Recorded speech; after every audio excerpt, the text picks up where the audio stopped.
नमस्कार मंडळी, श्री स्वामी समर्थ. उद्या दसऱ्याच्या दिवशी या ठिकाणी ठेवा मूठभर धने. घराची, मुलाची, पतीची खूप अशी प्रगती होईल, लक्ष्मी आकर्षित होईल. त्यासाठी आपल्याला हा उपाय करायचा आहे. उद्या दसऱ्याच्या दिवशी बघा, 3.5 मुहूर्तापैकी एक मुहूर्त असल्यामुळे बरेच जण सोने खरेदी करतात. पण आपल्याला सोने खरेदी करणं शक्य नसेल तर आपल्याला हे धने जे आहे 10 रुपयाचे धने घरात खरेदी करून आणायचे आहे. त्यानंतर हा उपाय जो आहे, तर हा उपाय आपल्याला उद्या दिवसभरामध्ये किंवा संध्याकाळी केला तरी चालेल. तर सर्व आपण जे धने खरेदी करून आणलेले आहेत ते एका वाटीमध्ये काढायचे आहे.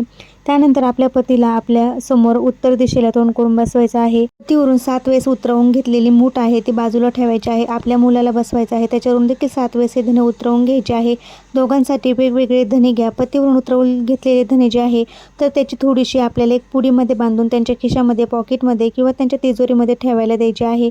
आणि मुलांवरून उतरवले धने आहे तर ते आपल्याला आपल्या तिथे मातीची कुंडी असेल त्यामध्ये आपल्याला पेरायचे आहे. जशी धनाची वाढ होईल तशी आपल्या मुलांची वाढ होईल. त्यासाठी हा उपाय उद्या करायचा आहे.